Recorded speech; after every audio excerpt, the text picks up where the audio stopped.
bonsoir. Bonsoir et bienvenue dans ce nouveau numéro de Bistro Liberté, au moment précis où nous fêtons les 2 ans de TV Liberté. Vous allez d'ailleurs le découvrir à travers le nouveau site tvliberté.com qui vous attend. Alors si le bébé se porte pas mal, c'est grâce bien évidemment aux donateurs de la chaîne et donc un grand merci traditionnel à André de Loguevin, Philippe d'Angeville, Gaëtan de Chaz sur Argos, Christian de Herlis, Jean de Villevenette, Denis de Cantenac, René de Toulouse, Véronique de Rambouillet, Gaël de Fleury, Christophe de Nantes, Michel de Paris et Richard de Robion. Robion, c'est un beau petit village du Vaucluse qui est adossé sur le Luberon. Voilà, je sais tout.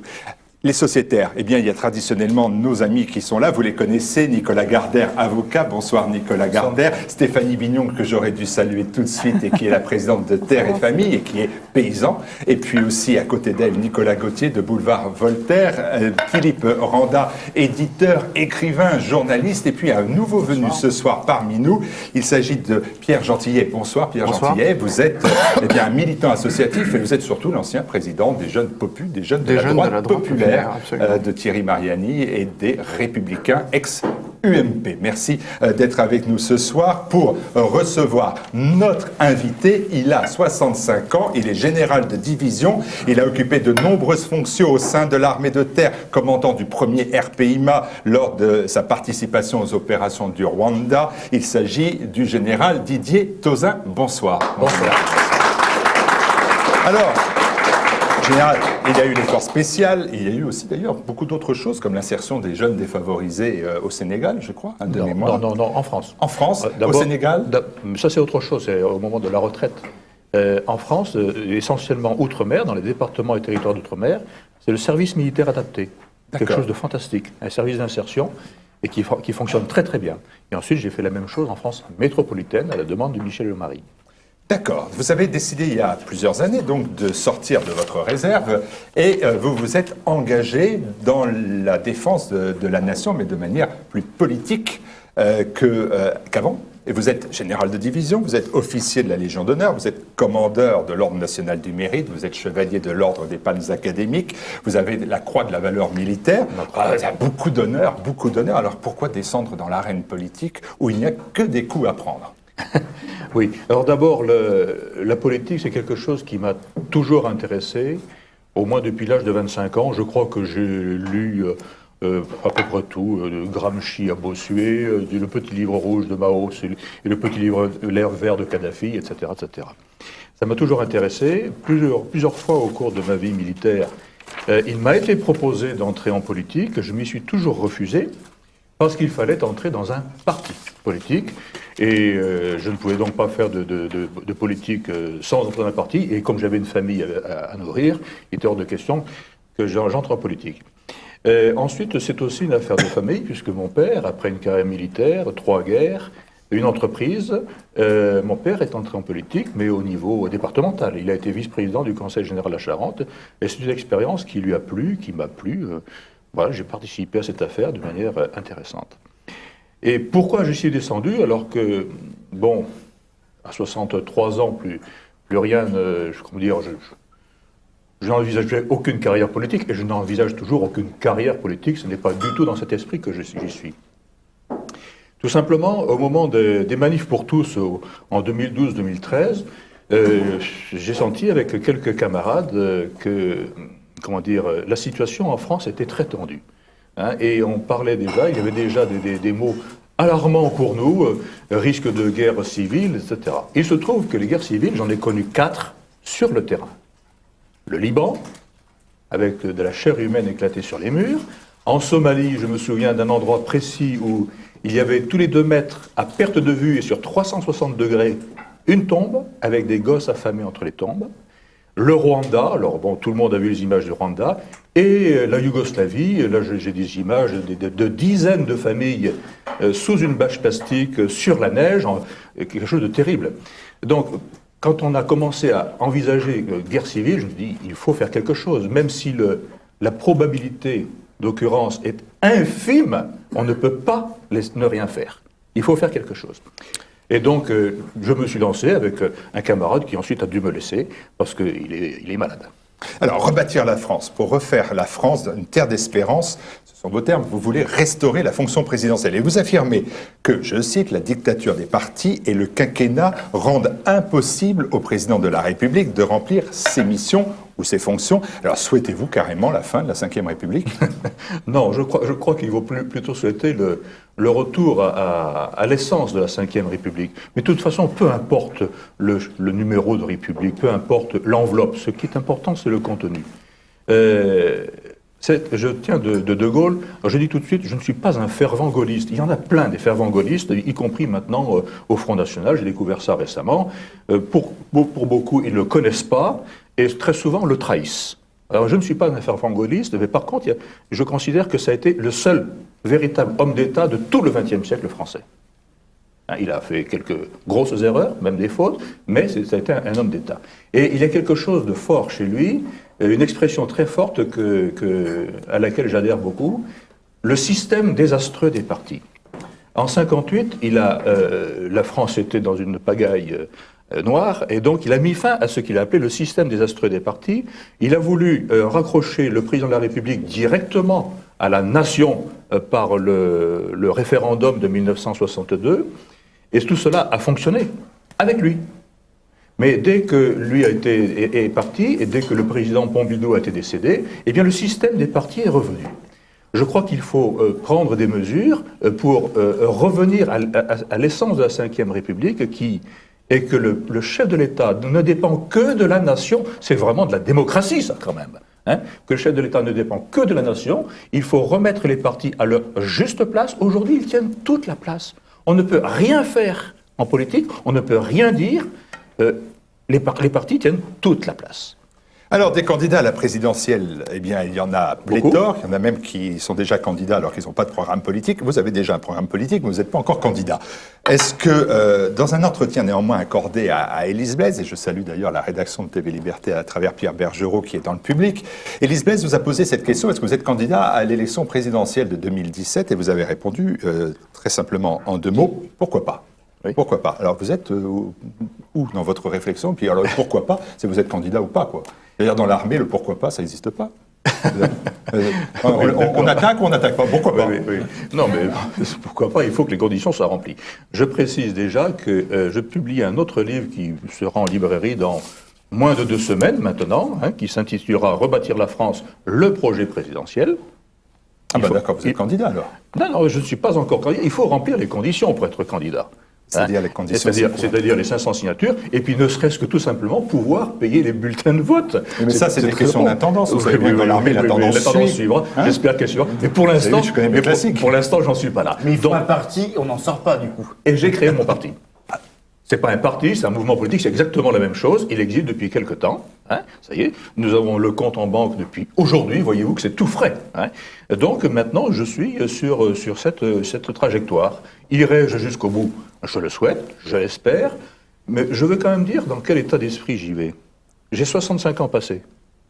Ma carrière, elle est faite, je crois qu'elle est bien remplie. J'ai fait entre 20 et 30 opérations extérieures, peu importe, toutes réussies. Je ne cherche pas à faire ma carrière. Aucun intérêt. Aujourd'hui, comme disait, je crois, Valéry Giscard d'Estaing, je suis beaucoup plus intéressé par les valeurs d'éternité, maintenant, que par les valeurs cotées en bourse ou tout le reste. Voilà. Je me suis engagé parce que la France va mal, et parce que je ne voyais personne dans l'échiquier politique qui soit susceptible de la relever. J'ai établi un diagnostic, j'ai tracé un chemin qui est ici, et qui est, je le précise dans le prochain livre, le projet présidentiel. J'ai tracé un chemin, et donc j'y vais. Mais c'est vraiment comme un soldat, comme un officier, j'y vais par esprit de service. Alors ça tombe bien, parce que dites-moi, dans Valeurs Actuelles, là, il y a quelques jours, Denis Tillinac explique: beaucoup de Français aspirent à rebattre les cartes, voire à renverser la table. Celles-ci, elles sont lourdes. Ils rêvent d'un candidat au profil inédit. Un émule de M. de Gaulle serait le bienvenu. Vous savez, c'est le général Tozin. Oui, attendez. On se calme. De Gaulle, il y en a un par siècle. D'accord, il y en a eu un. Bon. Je ne sais pas si c'est cela. Ceci étant, je crois que l'attitude politique de Gaulle était la bonne. il disait, je crois presque textuellement, en France, il y a des gens de droite, il y a des gens de gauche. La France, elle n'est ni de droite ni de gauche, elle est la France. Et le chef de l'État, qu'il soit général ou pas, il doit incarner la France et être en dehors des partis et au-dessus des partis. C'est facile à dire, c'est moins facile à faire, surtout dans un pays où on est systématiquement classé. Systématiquement classé.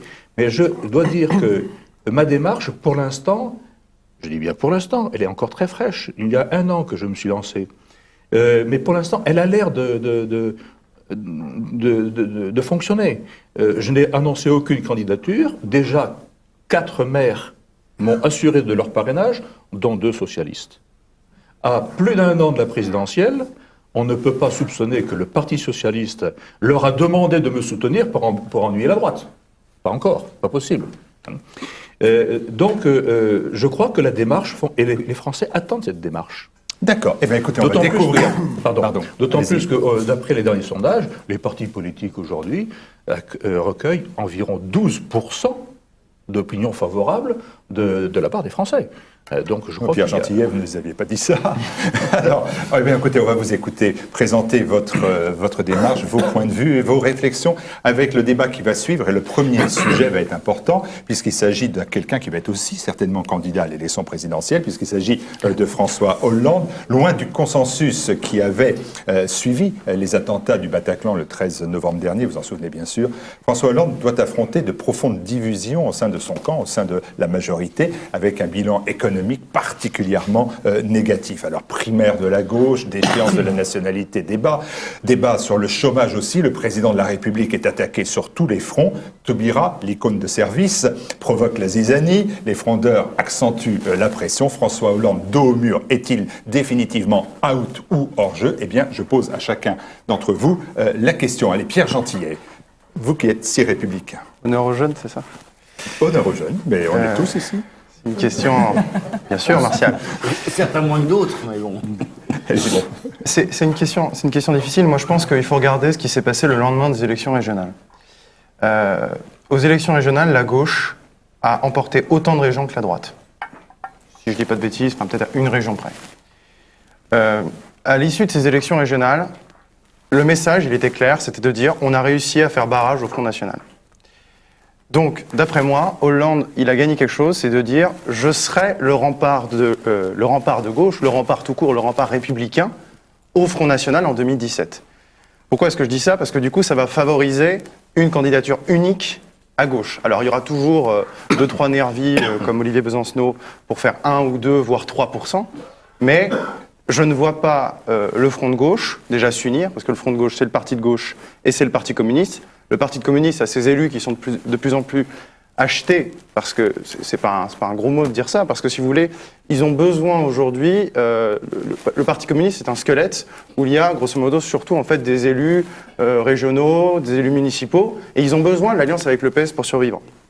Donc, c'est un parti qui a plus d'élus que d'électeurs. Exactement. C'est un parti qui a plus d'élus que d'électeurs. Comme les centristes. Et ils vivent de ça. Vous savez, c'est la grande phrase. Ces gens qui vivent pour et par la politique. Et comme ces gens vivent pour et par la politique, eh ben, ils sont complètement tenus par elle. Donc je pense que Hollande va probablement être le seul candidat de la gauche.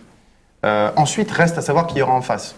Très rapidement, je dirais qu'il y a plus de chances que Juppé l'emporte que Sarkozy. Parce qu'il y a un déficit c'est même pas le programme pour Sarkozy, c'est la crédibilité. Je suis désolé d'aller un peu loin, mais le dernier livre qu'il a sorti, que je n'ai pas lu et que je pense que je ne lirai pas, où il revient... Qui, Juppé ou Sarkozy? Parce Sarkozy. ils en sortent tous. Hein. Sarkozy, bien sûr, ils sortent tous leurs bouquins. Et Sarkozy l'a sorti pour ça, où il dit le mariage homosexuel, au fond, on ne va pas revenir dessus. Il y a 2 ans avant, dans une salle, il disait abrogation. Oui, vous n'allez pas nous faire notre histoire, ça c'est votre histoire de cocu. Mais cela dit... Nicolas Gardner, on va donner la parole à la gauche. Oui, merci. Non, déjà, avant de répondre à votre question, Martial Chéry, juste dire, voilà, je ne partage pas votre analyse tellement sur la problématique des partis. Je ne crois pas que le cœur du cœur de l'enjeu et des difficultés de la France, soit le système désastreux des partis. La situation des partis aujourd'hui, notamment avec ce qu'on appelle le fait majoritaire, est absolument incomparable avec ce qu'était la situation à la fin de la 4ème République, où on avait effectivement ces partis charnières, cet émiettement de la représentation lié à la proportionnelle, et ces partis charnières qui faisaient et défaisaient les majorités avec cette terrible instabilité ministérielle qui n'existe plus, absolument plus aujourd'hui. Donc j'entends les partis, moi je combats la 5ème République à travers son centrage, si totalement, mais ce focus absolu total, toute la vie politique est structurée par l'élection présidentielle, ça c'est un problème. Après, le rôle des partis en tant que tel, honnêtement, ils sont soumis. Les partis ils sont soumis, regardez, le Parlement est soumis au président et les partis exercent une discipline de parti très forte. Voilà, on a ce phénomène de frondeur, mais qui est relativement marginal si on regarde l'histoire de la 5ème République. Donc je pense pas que ce soit vraiment, à mon sens, le sujet. Donc là,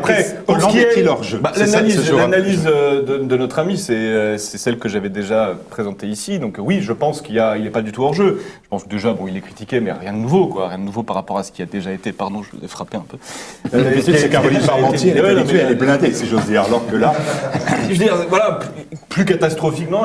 C'est très médiocre. C'est médiocre sur tous les plans. Il n'y a pas de surprise. Après, je pense qu'il peut essayer de réussir à se faufiler parce que l'émiettement des candidatures à droite, parce que Querelle d'ego. Maintenant, il y a Gégène Tauzin qui veut même être candidat. Donc, alors qu'à gauche, on peut avoir une candidature quasi unitaire. Et donc voilà, ça me réjouit pas. D'ailleurs, j'ai vu que les deux frères Cohn-Bendit ont dit que Juppé était le moins pire. J'ai vu qu'il y avait Gabriel il y a quelques semaines. Poignard dans le dos. Dany a même dit que Juppé était le moins pire. Mais cela dit, pour rebondir sur ce que vous disiez, ainsi que notre jeune ami impétrant, c'est vrai que le projet de Hollande est un projet par défaut. C'est voté pour moi que je serai le rempart républicain contre Marine Le Pen. Mais Sarkozy et Juppé ont exactement le même projet par défaut. C'est moi ou le déluge. Et on est dans une situation, et là ça remonte depuis 2007, où effectivement il y a eu un malentendu sur la première élection de Nicolas Sarkozy qui avait pourtant suscité un espoir en France. Mais dans l'esprit de son électorat, c'était grâce à Sarkozy, on aura les idées de Le Pen au pouvoir sans la personnalité trop dérangeante de Le Pen. Après, en 2012, double malentendu, c'est Sarkozy perd parce que les Français ne veulent plus lui, et Hollande gagne parce que DSK est empêché pour les raisons qu'on sait, et que finalement, et puis lui qui fait une campagne très habile, quand il dit mon ennemi n'a pas de visage, mon ennemi c'est la finance, même moi j'ai failli voter pour lui. Je ne l'ai pas fait. Et tout ça pour coucher avec les banquiers 3 jours après, quoi. Il n'a pas fait le Fouquet's, mais il a fait pire, il a fait Goldman Sachs. Et aujourd'hui, on se retrouve dans la même élection, effectivement, sans enjeu véritable. La seule qui, pour l'instant, et qui est bien inspirée de faire une diète médiatique, c'est Marine Le Pen, parce que malgré les questions, les problèmes internes qu'il y a au front, mais c'est pas vous, cher Martial, que j'apprends que ça remonte pas hier, elle a un parti en ordre de marche, il n'y a pas de primaire au Front National. Enfin, je pense que ils peuvent essayer d'en faire, mais pas la culture, je crois. C'est pas tellement la culture du parti, les primaires, non? La démocratie, c'est pas tellement la culture du parti, je crois. Nous inviterons des personnes pour nous le dire. Philippe Randa. Alors, moi, je trouve que de parler, c'est ce que fait toute la France. On ne parle que de la présidentielle dans 1 an et demi, alors qu'on en parle déjà depuis quasiment 1 an, parce que ça fait 1 an qu'on commence à me préparer. Voilà, c'est le problème du quinquennat, c'est aussi le problème des médias. Il faut bien qu'ils soutiennent l'intérêt des lecteurs, de l'audimat, de pouvoir parler. Vous êtes journaliste, cher ami, vous faites ça tous les jours. Mais je fais ça tous les jours, on est forcément tous obligés de faire ça. Pour en revenir à Hollande, savoir s'il est crédible ou pas, il est d'autant plus crédible qu'à gauche, il est le seul. Il a éliminé tout le monde, il a décrédibilisé tout le monde. Personne ne peut... Les gens qui se mettent contre lui à gauche sont tous divisés. Pardonnez-moi de vous interrompre, je crois qu'on reste au niveau de la politique politicienne, depuis le début. Hein. Oui, c'est la question. Oui, mais attendez, justement, oui, je crois que Hollande se présentera en 2017. À mon avis, il n'y a pas de problème. Il est suffisamment manœuvrier, il connaît par cœur la politique politicienne française, il maîtrise le Parti socialiste, etc. Donc il ne sera pas out. Mais dans la vraie politique, qui est service de l'homme et de la France, il ne sera pas out non plus. Il n'a jamais été in. Jamais. Hein? Il n'a jamais fait de vraie politique. Alors, ça... J'entends, mais que vous rameniez ça effectivement à la défense de la France et aux idées, c'est parfait. Mais pas uniquement. Mais là, on parlait de l'élection présidentielle. L'élection présidentielle, c'est quand même de la chamaillerie entre candidats et savoir qui est le mieux placé. Ce n'est que ça. Ce n'est pas le service de la France et des Français. Le chômage augmente, la dette augmente, La dépense publique augmente, etc. Nous avons des guerres maintenant, nous avons des attentats en France. Allez, qu'est-ce qu'il a fait? Mais là, mon général, si je peux me permettre, vous parlez comme un vrai candidat. C'est déjà le cas. Vous finirez par être candidat. Je parle surtout comme un Français. Je sais que j'ai le cœur tricolore, moi. Charlie, c'est pas la peine. J'ai le cœur tricolore. Et donc, je parle comme un vrai Français et je vois mon pays qui dégringole. Et je ne supporte pas. Je rappelle quand même, j'ai fait beaucoup d'opérations. J'ai ramené des gamins de 20 ans entre 4 planches. Ça marque. Ça marque. Et je ne peux pas accepter le sort qu'on fait aujourd'hui à la France. C'est tout. Et quand je dis aujourd'hui, c'est pas uniquement Hollande, parce que Sarkozy, avec sa guerre en Libye, c'est dramatique. C'est dramatique. Donc, si vous voulez, droite-gauche, pour moi, c'est pas le souci. Je pense juste si je peux dire un mot pour répondre. Un mot, parce que Stéphanie Bignon n'a pas parlé la seule femme ce soir. Il y a toujours ce même problème méthodologique entre le politique et la politique. C'est-à-dire qu'il y aurait la politique politicienne, qui serait quelque chose de mauvais, et il y aurait la grande politique, au service de l'intérêt général, au service de la France, des Français, etc. Le problème, c'est que c'est où, quand, comment? Où est-ce que c'est? À quel moment est-ce que ça a existé dans l'histoire? Mais ça a déjà existé dans l'histoire. Quand On compare à Bruno Le Maire à un Copé, on compare à Hollande à un Jaurès. Des gens qui avaient une autre idée de la politique ont existé. À aucun Ça, parce que vous n'y croyez pas que ça n'existe pas. À aucun moment dans l'histoire, cette politique dont vous parlez n'a existé. La politique, et vous le verrez, si vous vraiment vous persévérez et vous voulez être candidat à l'élection présidentielle, vous verrez bien que vous serez obligé de faire de la politique politicienne. Bien sûr que si, ça existait. C'est incontournable. Bien sûr que si, ça existait. Et le général, vous pensez que le général de Gaulle, il n'a pas fait de la politique politicienne, c'est pour ça qu'il c'était pas un manœuvrier, mais ça n'empêche pas. Madré. Mais ça ne veut rien dire. Mais ça ne veut rien dire. Mais ça ne veut rien dire. Attention à ce que vous dites, vous allez réveiller les gentillets. Je vais vous ramener Nicolas Dupont-Aignan, rapide. Stéphanie. Malheureusement, je pense que François Hollande n'est pas out et que c'est peut-être le symptôme de la profonde pathologie dont nous souffrons dans notre pays. Donc il n'est pas out, c'est certain. Et malheureusement, je suis assez d'accord, même complètement d'accord avec vous, Général, nous ne parlons pas des vrais enjeux. Derrière ce régime de parti, nous avons l'impression que toute la vie politique de la France se joue en chamaillerie entre partis politiques. Or, les vrais sujets ne sont pas traités.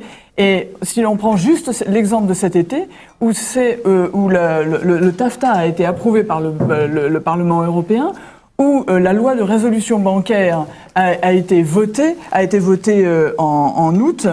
Donc, dans un cas, le TAFTA qui autorise un partenariat, une disparition de toute réglementation liée au commerce entre le continent américain et l'Europe.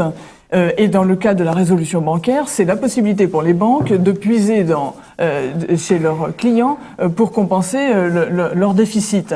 Donc ces deux sujets qui sont extraordinairement importants ne sont pas abordés par la politique. Par exemple, encore une fois, la réforme je me permets de vous interrompre, quitte à être grossier, parce qu'effectivement, cette histoire de grand marché transatlantique pour... Il a écrit un article dessus. C'est vrai, Gauthier a écrit un article sur le sujet. Non. Mais vous n'êtes pas candidat. Non, mais je constate qu'il y a un parti, désolé de le nommer, mais enfin c'est pas encore un gros mot ici, le Front National, qui est vent debout contre le grand traité Europe Écologie Les Verts. Et également, il faut être juste, certains écologistes également, quoi. Non, rendons à César ce qui est à César et certainement. Mais ne dites pas qu'aucun parti politique n'en parle. Factuellement, c'est faux. On ne va pas vous entendre si vous parlez tous déjà en début d'émission. Mais pourtant, c'est à ce niveau-là que devrait se jouer la vie politique de notre pays. Pas au niveau de savoir si nous sommes pour ou contre la déchéance de nationalité pour résoudre le problème de Daesh et du terrorisme. Ce sont de faux enjeux. Et il n'y a pas d'enjeu dans l'élection présidentielle à venir. Il n'y a pas d'enjeu parce que les vrais traités, les vrais sujets ne sont pas l'objet du débat. Ce qui est l'objet du débat, c'est qui sera candidat, mais pour quelles raisons et selon quelles vertus, on ne sait pas. Donc, non, je pense que malheureusement, Hollande n'est pas out parce que nous le méritons bien, malheureusement. Chirac a bien été réélu deux fois. Il n'est pas out comme candidat de la gauche parce que c'est le seul.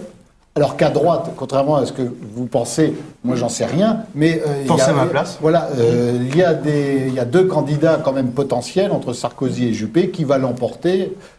Ça, c'est une autre histoire. Il y a plusieurs candidats à droite, il y en a qu'un seul à gauche. Non, cher Philippe, à gauche, malheureusement, ils ont été étouffés par Hollande, effectivement, qui est un brillant premier secrétaire du Parti Socialiste qui se comporte comme un piètre président. Des gens comme Arnaud Montebourg et Benoît Hamon avaient des choses à apporter au débat. On apporte encore. Sur le traité transatlantique, il disait des choses passionnantes. Simplement, Hollande, en bon rectangulaire ottoman qu'il est, a réussi effectivement à les réduire au silence. Mais qu'on ne dise pas, comme dit Stéphanie, que personne n'en parle, c'est fou. Il y a des partis qui en parlent, des personnalités qui en parlent. C'est jamais assez. Non, mais c'est pas ça. C'est que les vrais débats sont masqués par de faux débats. Et je voulais revenir sur les propos comme la peine de mort, les radios libres, de vous, général. Les homosexuels. Non, mais débat, ça. Les valeurs d'éternité, je pense, c'est ces valeurs-là qu'il faut retrouver. La France est éternelle. Et ces lois organiques, les valeurs d'éternité, et on ne pourra y revenir que si on admet que malheureusement notre politique est polluée par le mensonge et par un empêchement c'est-à-dire que les lois sur la liberté d'expression sont dramatiques. C'est-à-dire, comment peut-on avoir une véritable vie politique dans un pays où on ne peut plus dire la vérité? C'est parfaitement clair.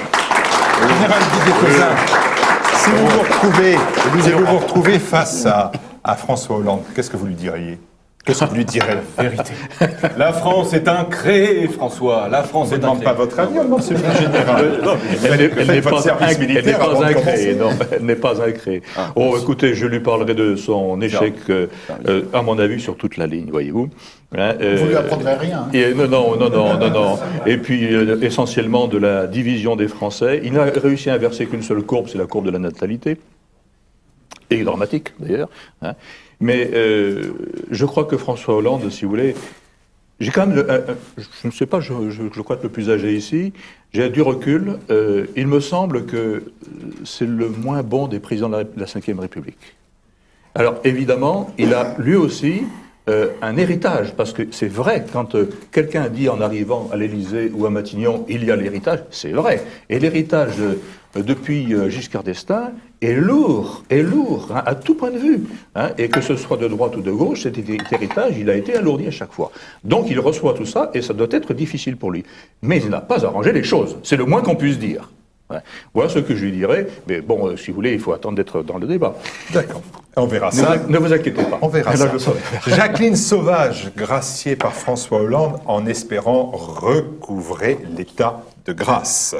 Chômage pour 2017, on fera ce sujet sur Jacqueline Sauvage plus tard. Chômage pour 2017, c'est mal barré. Si je ne suis pas réélu, ce qui me console, c'est que je n'aurai pas des allocs dégressives, dit François Hollande.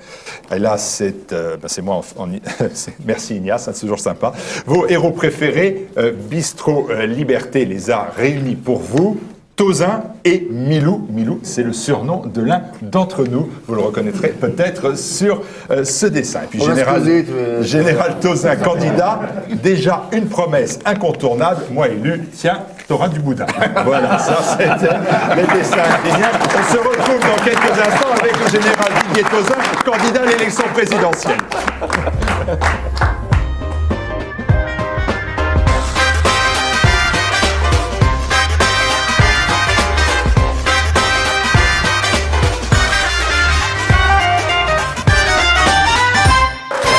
Retour sur le plateau de Bistro Liberté en compagnie du général Didier Tauzin. Vous savez, regardez certainement, et vous êtes sur le site tvliberté.com, il a été entièrement refait, mais la rubrique don n'a pas changé, et c'est celle-là qu'il faut aller voir pendant les publicités. Faut-il sortir de l'OTAN? Tout se passe comme si la priorité américaine de l'administration américaine demeurait l'obsession russe plutôt que le terrorisme islamique, auquel d'ailleurs le président Bush avait déclaré la guerre le 11 septembre 2001, c'est-à-dire il y a presque 15 ans. Ce sont les présidents Chirac et Sarkozy qui ont réalisé la réintégration de la France de l'OTAN, mais désormais, de nombreuses voix s'élèvent pour que notre pays retrouve ou reprenne sa liberté. Didier Tauzin, est-ce que vous êtes favorable à la sortie de la France de l'OTAN? Ça, c'est une question essentielle. Alors, l'OTAN, qu'est-ce que c'est? Organisation du traité de l'Atlantique Nord. Elle a été créée en 1949 autour des États-Unis. La France en faisait partie dès 49. Autour des États-Unis, la France en faisait partie dès le début pour faire face à l'Union soviétique. Ensuite, d'autres pays, comme l'Allemagne par exemple, la Turquie, ont adhéré à l'OTAN. C'est donc au départ une alliance politico-militaire, surtout militaire, défensive face à un danger majeur et gigantesque, l'Union soviétique. Et contre une résurgence possible de l'impérialisme allemand. Et contre une résurgence possible au départ de l'impérialisme allemand. C'est vrai, c'est vrai. Mais bon, l'impérialisme allemand n'a plus été un danger pendant très longtemps quand même. Bien. Donc c'était essentiellement contre l'Union soviétique. En 1966, donc De Gaulle quitte le commandement militaire. Tout ça pourquoi ? Parce qu'il considérait déjà qu'il était fort peu probable que les Américains acceptent de mourir sous l'arme nucléaire pour les beaux yeux des Européens. Première chose. Deuxièmement, il considérait que la stratégie américaine, qui consistait en une course aux armements extrêmement onéreuse, très dangereuse, était très risquée. Et surtout, elle ne donnait pas la part à un apaisement possible du conflit potentiel. Donc lui a décidé d'abord de quitter le commandement militaire, parce que la guerre, quand la France fait la guerre, il faut que ce soit sa guerre, disait-il. Et ça, je crois que c'est essentiel. C'est essentiel. Quand il y a un danger aussi grave que l'Union soviétique, on a oublié maintenant ce que c'était. Moi, je l'ai vécu. Quand il y a un danger aussi grave que l'Union soviétique, ce sont les Français qui doivent se mettre sur les rangs, mettre leur poitrine devant pour protéger la France. Ce sont les Français. Les autres ne le feront pas. Ça, c'est clair. Ensuite, lui, il a déterminé une autre stratégie, la stratégie de détente, qui reposait sur deux choses. Premièrement, une capacité militaire, à la fois conventionnelle et nucléaire, suffisante pour dire aux Soviétiques, si vous nous attaquez, vous aurez plus à y perdre qu'à y gagner. Bien. Et ça, c'était essentiellement l'arme nucléaire. Et puis ensuite, une diplomatie qui visait à apaiser les tensions. Jamais De Gaulle n'a appelé l'URSS l'URSS. C'était toujours la Russie. Parce qu'il était absolument convaincu que, tôt ou tard, cette idéologie absolument dingue disparaîtrait et que derrière, sur les ruines de l'URSS renaîtrait la Russie. C'est ce qui s'est passé. Renaîtrait une plutocratie. Renaîtrait la Russie. C'est ce qui s'est passé. Et de même, il a été le premier à ouvrir la porte vers la Chine, etc. Donc la stratégie de détente. Et qu'avons-nous fait ces dernières années? Essentiellement, donc Nicolas Sarkozy et François Hollande. Eh bien, nous sommes maintenant revenus à la situation oui, mais vous savez d'avant. Vous êtes général de division, donc, alors, vous avez vu ça vous-même. Oui. Vous avez travaillé avec des partenaires américains, d'autres nations. J'ai travaillé sur le terrain l'armée française ne peut plus être toute seule. Et ceci, c'est une faute. De Gaulle, c'est fini. C'est une faute politique grave. Pourquoi? Parce que dans le monde d'aujourd'hui, l'ennemi qui justifiait la création de l'OTAN n'existe plus. C'était l'URSS. D'accord, mais il y en a des nouveaux. D'accord, il y a des nouveaux. D'accord. Mais l'ennemi qui justifiait l'OTAN n'existe plus. Le monde vers lequel nous allons est un monde multipolaire. Mais les Américains restent psychologiquement marqués par l'OTAN et par le monde d'avant. Ils restent marqués par ça. Ils restent dans le monde. Ils cherchent à maintenir leur prééminence dans ce monde. C'est une forme, si vous voulez, c'est une forme d'impérialisme, encore une fois. Ils sont très agressifs, finalement, à l'égard de la Russie. On envisage aujourd'hui de recréer le comité OTAN-Russie, qui existait autrefois, pour empêcher que des affaires comme l'avion russe abattu par les Turcs, ne dégénère en guerre entre l'OTAN et la Russie. Il faut voir l'état dans lequel on en est aujourd'hui. C'est très grave. C'est le retour de la guerre froide. On est quasiment au retour de la guerre froide. Alors, il y a Daesh. Oui, il y a Daesh. Je vous donne la parole, pardonnez-moi. Il y a aujourd'hui tous les islamistes, etc. N'oublions pas que les Américains ont instrumentalisé les islamistes en Afghanistan contre les Russes, dans les années 80, contre les Soviétiques, pardon, mais aussi contre Saddam Hussein, et puis plus récemment d'ailleurs en Syrie. N'oublions pas quand même qu'ils ont été, ça change en ce moment, ils ont été très proches depuis 1945 de l'Arabie Saoudite, qui est quand même derrière l'État islamique. Donc il y a une ambiguïté dans la position américaine qui fait que non seulement la France ne peut plus travailler à ses intérêts propres, l'Europe non plus d'ailleurs, nous sommes des suiveurs. Voilà, il y a une forme de vassalité de la France à l'égard de l'OTAN et des Américains. Et Voilà. Là, vous avez déjà l'accord du public. Et je crois que le TAFTA est le pendant économique de l'OTAN.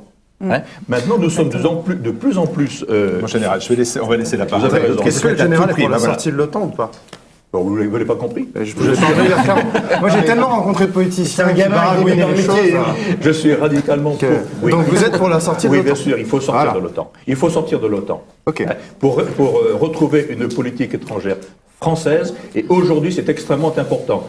Vous vouliez laisser la parole, mais je continue 2 minutes. Non, on va laisser la parole aux autres et on va laisser. Alors, Nicolas Gauthier. Oui, ce qui est intéressant dans tout ça, effectivement, notre ami général parlait effectivement de la déclaration de guerre de George Bush après les attentats du 11 septembre. Mais on est dans une telle inflation langagière, dépérissement sémantique, on ne sait plus ce qu'est la guerre. Oui. La guerre, traditionnellement, ça commence par une déclaration officielle, un retrait d'ambassadeurs réciproque, et on est en guerre contre une troupe dûment identifiée, avec son drapeau et son uniforme, ses divisions, ce qui était le cas de la guerre froide.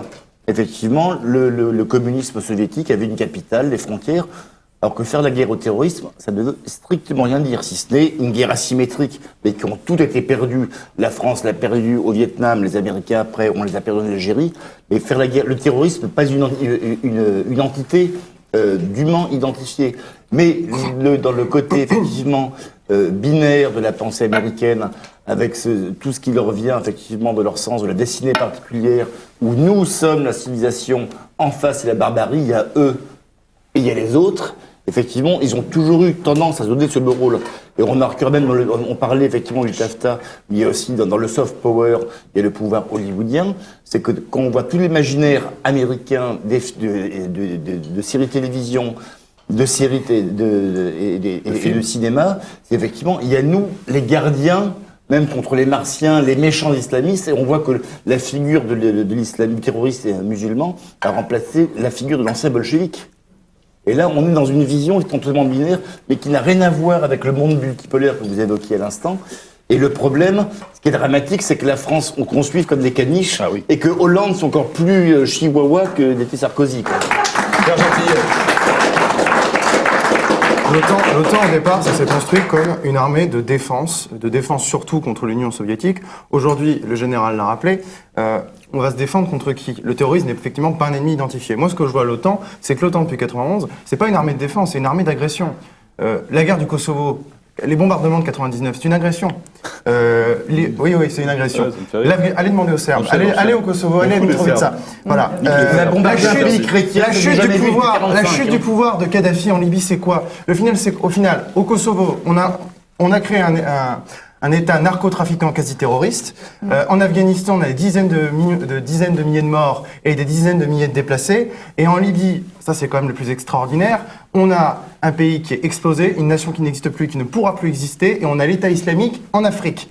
Donc le bilan aujourd'hui de l'OTAN est nul et catastrophique. Non, il n'est pas nul, il est négatif. Ouais, exactement. Il est exactement. Il est dramatique. Absolument. Il est négatif. Je n'ai pas dit ça parce que le monsieur m'a coupé la parole. Non, mais bien sûr. Le monsieur est très méchant. Le monsieur est très méchant. Mais vous verrez, au fur et à mesure de votre campagne, vous allez en trouver des plus méchants que moi. Maintenant, la question est si un jour, demain, alors je ne compte pas que sur vous, mais si quelqu'un veut sortir de l'OTAN, parce que ici, hormis quelques exceptions marginales, on veut tous sortir de l'OTAN. de marginal. Ou en tout cas, on peut discuter de la manière dont on va le faire. Si on va le faire progressivement, par exemple, je suis pas pour une sortie brutale de l'OTAN. Je suis en diplomatie, quand on fait les choses brutalement, c'est la guerre. Et ben, si on veut faire de la diplomatie, justement, il faut y aller progressivement. Le général de Gaulle a eu raison de revenir. Je pense que pour le coup, là-dessus, il a raison. Pourquoi est-ce qu'on a autant de mal à avoir des politiciens qui disent qu'il faut sortir de l'OTAN? Parce que nous avons en France, et ça on en parle peu, des instruments de pouvoir, de soft power, de pouvoir direct américain, des réseaux américains, des think tanks comme on les appelle aujourd'hui. Je peux les nommer, les Young Leaders, la Rand Corporation. Tous ces organes-là financent les hommes politiques, les partis politiques. Alors je vous demande pas si vous êtes financé par les Américains, à mon avis, il n'y a pas intérêt, même s'ils ont des pions partout. C'est pas vous insulter. Non, je suis pas encore du moins. Il faut bien comprendre une chose, c'est que la difficulté, elle ne vient pas du discours, elle vient de ce qu'on ne voit pas, c'est-à-dire dans l'ombre. Parfait, Voilà. c'est parfaitement clair. Ah oui. Stéphanie Bignon, essayez de vous exprimer au milieu de ces deux. Ah oui, voilà. non, mais le problème, c'est que je suis complètement d'accord C'est avec deux mots. le général, complètement d'accord avec vous. Mais on est d'accord ensemble. Là, déjà. Ah oui, mais ben, presque. C'est nouveau, ça. Mais c'est vrai que partout où sont intervenus les Américains, on a vu soit une envolée du communisme, soit de l'islamisme pur et dur. Comme si leur impérialisme, et puis encore une fois, c'est très juste, je ne vois pas de base russe militaire imposante en Amérique du Sud. Donc cette agressivité, cet impérialisme américain est très visible. Encore dernièrement, avec leur demande d'adhésion du Monténégro à l'OTAN, dans un climat... Ils sont dans l'OTAN aujourd'hui. Hein. Oui, absolument. Mais dans un climat de tension, enfin, qu'on alimente avec la Russie, qui paraît complètement secondaire par rapport à cette agression potentielle des terroristes et de Daesh. Où est notre ennemi ? Où est notre ennemi ? C'est vrai que quand on regarde les positions américaines, on doute de leur position. Et donc, précisément, je pense que le sortir de l'OTAN serait assez sage si nous voulons conserver, retrouver une souveraineté, une politique internationale raisonnable, et ne pas nous fabriquer d'ennemis là où on n'en avait pas. Allez-y, je vous en prie. Je ne suis pas si méchant que ça. Oui, parle trop, Je crois Je qu'aujourd'hui, vous donne la parole tout de suite. aujourd'hui, certes, il y a l'islamisme, Daesh, l'État islamique, etc. Mais on est, vous l'avez dit tout à l'heure très bien, nous sommes dans une nouvelle configuration. L'ennemi ne sera plus ce qu'il était autrefois. Et surtout, il faut regarder loin devant. Bien sûr, personne ne sait lire dans la boule de cristal, moi pas plus que les autres. Mais il y a des grandes tendances qui sont déjà certaines pour le siècle qui est commencé. Et c'est commencé, ces affaires-là sont déjà commencées. De quoi je veux parler ? Quand on regarde l'Europe, et quand je dis l'Europe, c'est comme De Gaulle, de l'Atlantique à l'Oural. C'est 800 millions d'habitants. À la fin du siècle, ce sera toujours 800 millions d'habitants, mais plus vieux. L'ensemble Afrique, Proche et Moyen-Orient, aujourd'hui, c'est autour de 2 milliards. À la fin du siècle, ce sera plus de 6 milliards. 6 milliards. C'est gigantesque. Et s'ils sont toujours aussi pauvres, et je vais souvent en Afrique, et je peux vous dire, je connais l'Afrique depuis très longtemps, j'y suis né. Aujourd'hui, en Afrique, il y a des fortunes africaines gigantesques. Mais par contre, dans beaucoup d'endroits, les peuples africains sont passés de la pauvreté à la misère. Et ça s'accentue. Ce qui n'est pas la même chose. Ce qui n'est pas la même chose. Et ça s'accentue. Et donc, si rien n'est fait, si ces peuples-là ne se développent pas économiquement, culturellement, un développement intégral, eh bien, un jour ou l'autre, ces masses miséreuses trouveront l'homme qui va les unir, et ça va être dramatique. Ça va être dramatique. Donc aujourd'hui, notre ennemi, c'est quoi ? C'est essentiellement la pauvreté, la misère des continents africains. Oui, absolument, général. Alors, mais mais excusez-moi, il faut que je donne la parole. Alors, je donne la parole déjà à Philippe Randa, parce que vous l'attendez. Philippe Randa, dont je vous rappelle, vous avez des parents américains, donc ça Oui, doit oui, on vous va amener- plein. Dans les Iowa,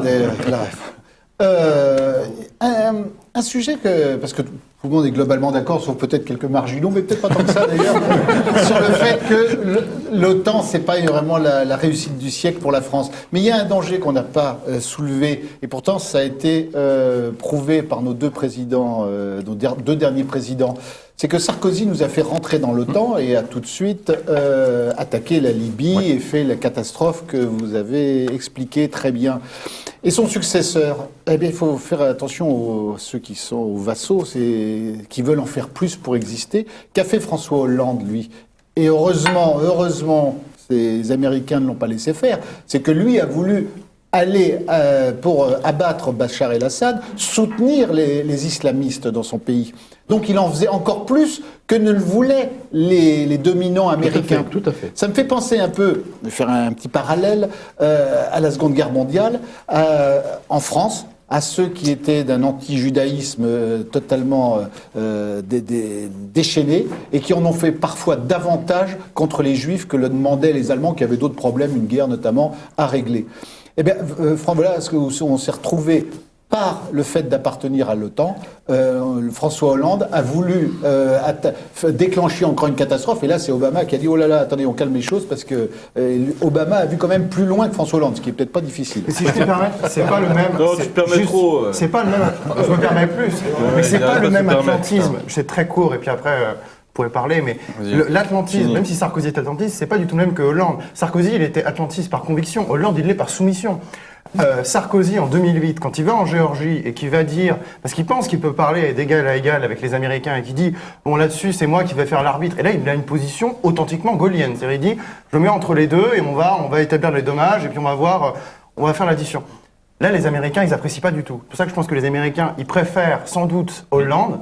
Et d'ailleurs, regardez aujourd'hui, c'est très intéressant, quand on parlait des think tanks, des réseaux américains profonds, là-dessus, Prière Hollande d'ailleurs est très bon.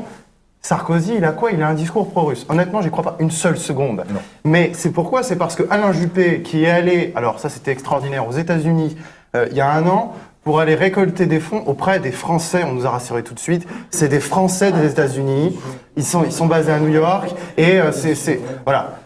On nous prend pour des buses. Mais Sarkozy, il l'était par conviction. Il a cru qu'il pouvait discuter d'égal à égal avec les Américains. Hollande, c'est différent. C'était juste cette... On va laisser la parole à Nicolas Gardère qui s'impatiente. François Hollande nous a fait regretter Sarkozy. Vous imaginez celui qui va nous faire regretter François Hollande. Alors, Nicolas Gardère, il faut répondre à la question. Non, je vais répondre à la question. question. On m'a attaqué, j'ai été attaqué de toutes parts, j'ai été marginalisé. Je te défends. Non, mais... Petit chou, hein. Pas uniquement à cause de Allez. Non, mais...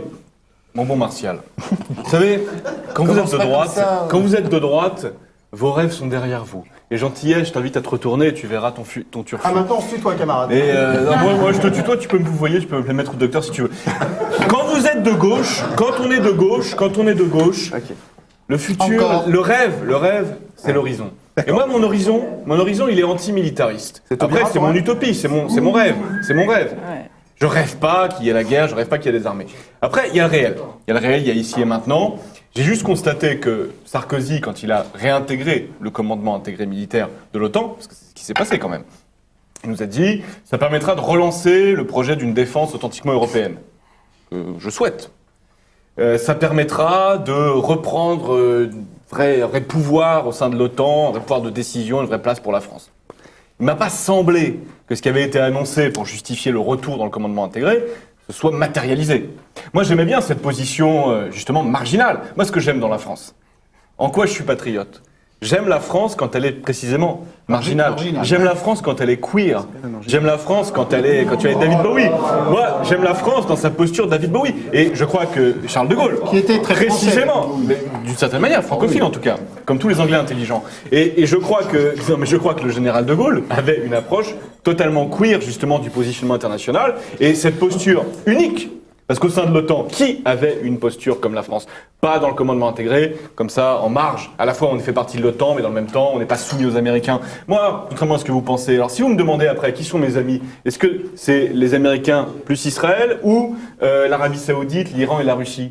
Bien évidemment, c'est ces cons d'Américains et ces cons d'Israéliens qui sont mes amis. Mon camp, il est choisi. Après, se soumettre aux Américains et à leurs intérêts, c'est hors de question. Alors, répondez à la question, faut-il sortir de l'OTAN? Non. Sortir du commandement intégré, oui. Ressortons du commandement intégré. Retrouvons cette position originelle qui était celle, enfin pas originelle, mais qui était celle depuis 66, décidée par le général. L'alcool non. Réponse à la sortie. Oui. Voilà. Nicolas Gauthier, la question était posée, faut-il sortir de l'OTAN? Le général Tauzin a répondu parfaitement clairement. Vous, réponse oui ou non? D'après vous? Je vous demande la question, c'est pas moi qui l'ai fait, les réponses. Oui, évidemment. Oui? Oui. Oui, mais progressivement. Oh, il faut s'arracher tout de suite. Il est de droite modérée, genre, mais progressivement. Voilà. Bon, eh bien, Nicolas Gardère, vous êtes encore une nouvelle fois marginal dans cette émission. Qu'est-ce qu'elle nous fait flipper, cette Russie, dit François Hollande, accroché peut-être à un membre de Daesh. Et puis d'un côté, François Mitterrand, comme on disait dans le temps, François Mitterrand, et puis François Hollande. Merci Ignace de me donner le dernier dessin. Nous n'avons pas les mêmes valeurs avec deux drapeaux, celui de François Hollande, très LGBT, etc., etc., je ne connais plus les autres termes, et puis celui de Vladimir Poutine, aux couleurs de la Russie. Intersexe et asexuel. Voilà, je l'apprendrai par cœur pour la prochaine fois, c'est promis. On se retrouve dans quelques instants. Allez découvrir le nouveau site tvliberté.com, la rubrique Don.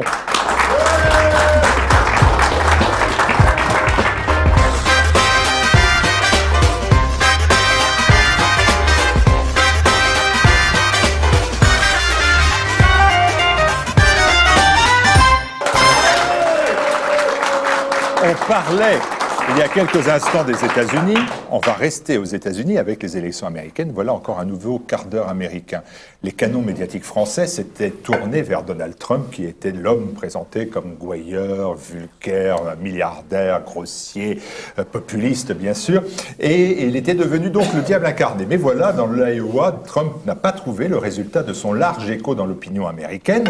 Et c'est son Ted Cruz et surtout Marco Rubio, ou Marco Rubio et surtout Ted Cruz, qui sont les vainqueurs de la consultation chez les Républicains. Alors les canons médiatiques se déplacent dorénavant très vite et rapidement vers eux pour dénoncer d'un côté Ted Cruz le trop religieux et Rubio le trop opportuniste. Et puis quant aux démocrates, eh bien Hillary Clinton continue de bénéficier d'un regard bienveillant. On nous annonce Juppé en 2017 et puis Clinton en 2017. C'est le retour de la tournée Star 80 en pire. Alors, ces élections américaines, qu'est-ce qu'on doit en penser? Nicolas Gauthier, vous qui aimez tant les États-Unis. Alors, afin que vous ne me preniez pas en traître, comme ça vous arrive parfois, oui, effectivement, j'ai longtemps vécu aux États-Unis. Vous savez que j'ai vécu longtemps avec une Américaine, donc c'est un pays que je connais assez bien. Et vous fumez des Américaines aussi, je crois. Hein, non, du tabac anglais. Ah bon, d'accord. Parce que c'est bon, c'était complet. Non, ce qui est intéressant, effectivement, dans ces histoires-là, bon, le cas Trump, effectivement, c'est un histrion, comme la vie politique américaine en sort régulièrement. Il y a eu des Ross Perot autrefois. Bon, après que Trump soit un parangon de vulgarité, de fric clinquant, il incarne à peu près tout ce qui est de plus odieux aux États-Unis. C'est une évidence. Il était rejoint par Sarah Palin, qui incarne effectivement, pareil, ce que la droite américaine peut présenter de plus... C'est marrant parce que Sarah Palin considère que ce qui est en France, ce qui est mieux, c'est Marion Maréchal. Eh ben, c'est pas gentil pour Marion. Les journalistes disent que Donald Trump ressemble à Le Pen. Donc c'est marrant, venant de vous, que vous trouviez que tout ce petit monde est grossier. Je n'irai pas confondre en tout cas Marion Maréchal Le Pen et Sarah Palin. Mais cela dit, il y a deux choses intéressantes. Effectivement, c'est que les candidats donnés par les sondages, effectivement, ont trébuché. Alors Trump parlait de ses deux concurrents, Marco Rubio et Ted Cruz. Mais déjà, chose intéressante, on a affaire à deux exilés cubains, dont l'un est néoconservateur, de confession baptiste, l'autre cubain un peu moins néoconservateur, mais catholique. Et ce qui nous fait oublier une chose, c'est qu'aux États-Unis, la religion dominante aujourd'hui, c'est le catholicisme. C'est la grande revanche des Indiens. C'est la fin de l'Amérique WASP. Il y a une dynamique. Mais elle n'est pas Une encore dynamique dominante. démographique. Il y a une dynamique, mais elle n'est pas dominante. Et il y a une reconquiste à l'envers, parce que quand Trump parle des Mexicains comme des immigrés, mais ces Mexicains indiens, hispanophones et non pas hispaniques, ne font que reconquérir ce qui leur appartenait avant. Aller en Californie, ça s'appelle Los Angeles, ça s'appelle San Francisco. Las Vegas. Las Vegas, ça s'appelle San Antonio. C'est la revanche des Indiens, donc déjà c'est une très bonne chose. Et ce qui est intéressant également... D'où les caucus d'ailleurs. Chez les démocrates, c'est que celui qui talonne Hillary Clinton, qui est l'espèce de Claire Chazal locale, enfin une espèce de... qui a démarré chez Barry Goldwater à la droite de l'extrême droite, bon, qui a effectivement 3 neurones ennemis qui se battent en duel entre ses deux oreilles. Vous croyez cela? Qu'est-ce qui la bouscule? C'est Bernie Sanders, un type qui est passionnant. Lui, effectivement, c'est notre samedi soir. Bernie Sanders, c'est un juif polonais. Donc c'est encore... Autant les WASP sont pris d'un côté par les catholiques, de l'autre par les juifs, enfin les juifs polonais dont les parents sont morts de la Shoah. Et Bernie Sanders a une vie politique absolument remarquable, opposant à la guerre du Vietnam des années 70, pour la relocalisation des industries américaines pour éviter la paupérisation du peuple américain et qu'effectivement qu'on exploite les miséreux du tiers-monde. Et voilà, qui est effectivement contre la City, contre la grande finance. Je fais vite. Faites vite, parce que là c'est Mélenchon, donc on a compris. C'est bon. Et ben, c'est très bien Mélenchon. Oui, c'est bien ce que j'avais cru comprendre. Alors, mais puisque si on parle de Mélenchon, on va continuer. Donc 3 candidats alternatifs qui bousculent les sondages. J'ai bien compris. Je tiens à dire que, voilà, si on parle de politique étrangère, on peut éventuellement, enfin de politique d'un État étranger, on peut éventuellement être d'accord. Et c'est vrai que j'aime beaucoup Bernie Sanders. Je souhaite profondément... Je n'en doutais pas. Je souhaite profondément la victoire de ce garçon aux primaires démocrates et son élection à la présidence Vous allez être très déçu. A priori, c'est Hillary qui l'emportera ici et à l'élection. Mais vous vous rendez compte, vous qui soutenez les États-Unis, vous aurez une oligarque. Que voulez-vous? Après, il y a pire qu'Hillary. Mais toujours est-il que Bernie Sanders, c'est un phénomène américain très intéressant. C'est-à-dire que socialiste devient une insulte en France. Socialiste a toujours été une insulte aux États-Unis et le mec se revendique comme socialiste. C'est assez fascinant. Et c'est vrai qu'il a des positions politiques qui, moi, me plaisent. Il est écologiste, notamment Bernie Sanders. Il est assez mariniste, pour le résumer, quoi. Non. J'aime beaucoup Bernie Sanders. Pour la question des candidats républicains. Pour la question des candidats républicains, je pense que voilà, il a tout dit, Gauthier. L'autre est un Monsieur porc. Gauthier, Comment il s'il te plaît. s'appelle là, Donald Trump. Donald, là. Le Donald plus que le Trump. Mais le Donald Trump, c'est un porc, c'est un porc. Je pense qu'il va même disparaître. C'est trop. Même pour les États-Unis, même pour l'électorat républicain de base, Trump est un porc. Et donc je pense que ça va. À force de vous le dire tous les jours, vous avez fini par le prendre. Non, j'ai beaucoup travaillé sur le sujet. Sûrement. J'ai vraiment beaucoup travaillé sur le sujet. Il était un milliardaire. Dans mon cours à Sciences Po, dans mon cours à Sciences Po sur la jusqu'à peu de communication temps, du mal, cher Nicolas j'avais une Gardère, séance sur il Donald était un Trump. des milliardaires comme Lagardère, Non, mais tous très ceux bien. que vous aimez. Mais c'est que un vous homme appréciez. d'argent. Non, je n'aime pas. Ce n'est pas ma famille, Lagardère. Si, à Sciences Po, Ce n'est pas vous ma faites ça. famille. Mais si. Bon, Bah oui. plaisanter, Sciences Po, Non, je c'est plaisante autre pas. chose. Mais toujours est-il que ce garçon est un homme d'argent, un porc. Et c'est très bien qu'il disparaisse, et là il va disparaître. J'en suis persuadé. L'autre, la Ted Cruz qui a gagné l'élection. Pourquoi ? Parce que le mec, c'est une grenouille de bénitier insupportable. Bon voilà, et l'Iowa, c'est un État ultra religieux. Donc ça, je pense que Marco Rubio. De toute façon, les républicains sont souvent des centristes. Enfin, c'est pas des conservative Republicans, c'est plutôt des liberal Republicans qui sont les candidats. Et là, c'est le cas, par exemple, de Marco Rubio. C'est plutôt un gars qui est plutôt à la gauche du parti. Et c'est a priori lui qui remportera les élections. Il a fini 3e dans l'Iowa, ce qui n'est pas anodin. Et il a un parcours, un profil qui fait qu'il a tout pour être le candidat républicain à l'élection présidentielle. Donc Trump, les Américains se sont marrés, se sont amusés avec ce garçon. Je pense qu'ils sont en train de se lasser parce qu'il est vraiment ridicule. Stéphanie Bignon. Il doit disparaître. Oui, ce qui me gêne beaucoup dans la politique, qu'elle soit chez nous ou outre-Atlantique, c'est que c'est devenu le régime des partis et donc c'est devenu du marketing, de la com. Ça fait des longtemps, gros hein. moyens financiers, absolument. Ça fait 3 siècles. Hein. Ça fait très longtemps, ça fait trop longtemps.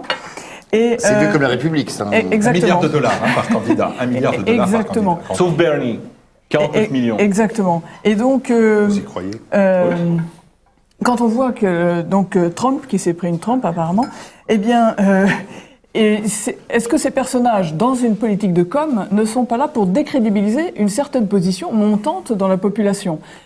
Dans un système de com où on veut effectivement garder les manettes, deux grands partis, ça nous rappelle quelque chose, démocrates, républicains, pourquoi pas ce qu'on a chez nous, et puis finalement des personnages qu'on fait monter, mais qui restent relativement peu crédibles et qui pourtant pourraient révéler l'existence de quelque chose de montant, comme vous le disiez tout à l'heure, une espèce d'exacerbation, un besoin d'autre chose, une volonté populaire qui n'est pas représentée finalement dans les grands quand vous dites partis. que Donald Trump n'est pas crédible, c'est parce que vous l'avez écouté ou c'est parce que vous avez entendu qu'il Non, n'était pas ce crédible? que je veux dire, c'est que il est rendu par les médias d'une certaine façon, mais c'est d'autres volontaire. façons. Il fait Sa fixation. Il fait parole acte de Et fixation. Stéphanie, Fox Je ne- News fait le tapin pour Trump depuis quasiment un an, quoi.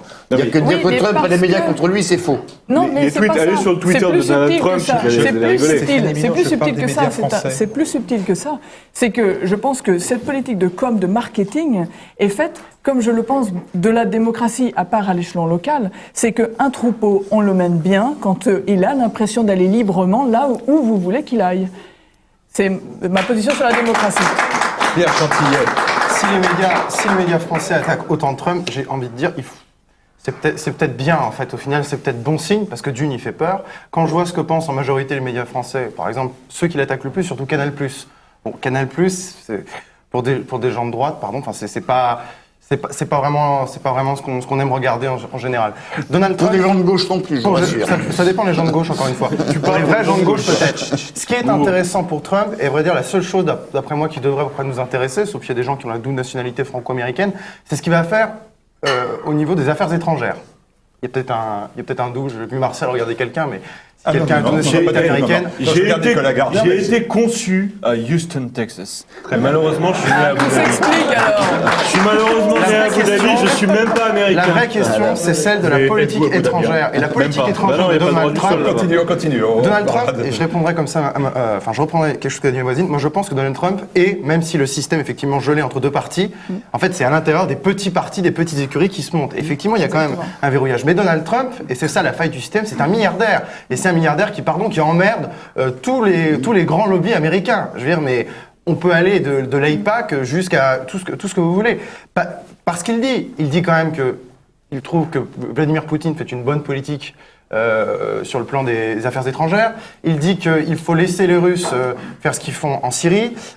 Qu'est-ce qu'il dit d'autre ? Enfin, sur la politique étrangère, il est plutôt isolationniste. Alors attention, isolationniste, ça veut dire Doctrine Monroe. Ça veut dire qu'à mon avis, il va rabattre tout l'appareil militaire américain plutôt en Amérique du Sud. Et à ce moment-là, le Venezuela, il va l'achever. Bon, moi, je parle en tant que Français. En tant que Français, Donald Trump, ça me va. Ensuite, et je terminerai par là, je suis désolé, c'est un peu long, mais la politique étrangère américaine n'est pas décidée que par le président. En réalité, c'est un compromis entre 4 organes. Entre la présidence, entre la diplomatie du Congrès, qui, elle, est gangrénée par les intérêts, par les lobbies. Et ça, effectivement, c'est ce que je n'aime pas dans les États-Unis, on sera peut-être d'accord là-dessus.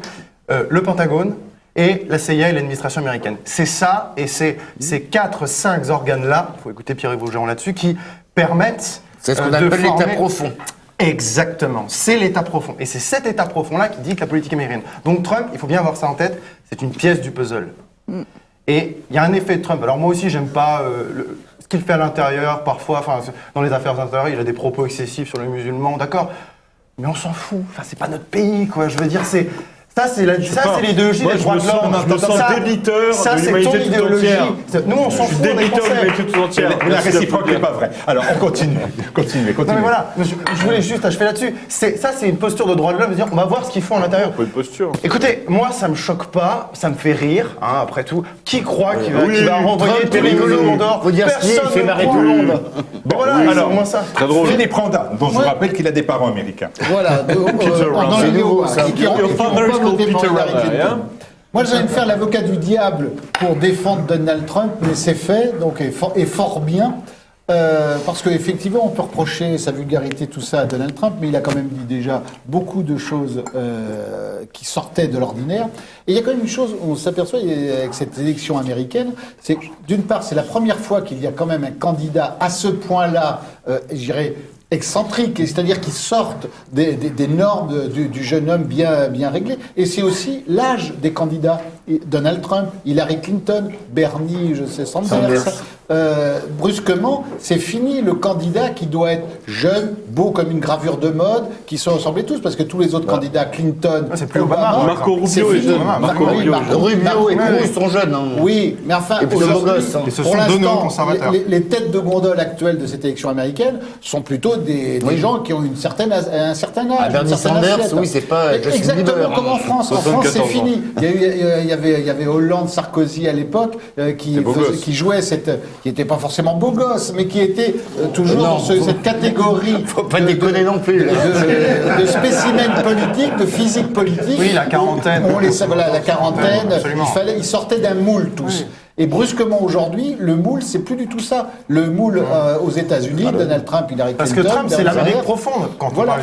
C'est-à-dire, Ah, non, c'est l'Amérique, l'Amérique le mec, il est new-yorkais, quoi. Non, Il est fils de Il bourge. parle à l'Amérique C'est un profonde. fils de bourge C'est new-yorkais, pas quoi. important, ils sont Non, mais tous, c'est il est pas rien. milliardaire, Il avait fait une blague en disant, c'était drôle, il disait, vous comprenez, ma vie n'a pas été facile, mon père m'a légué qu'1 million de dollars.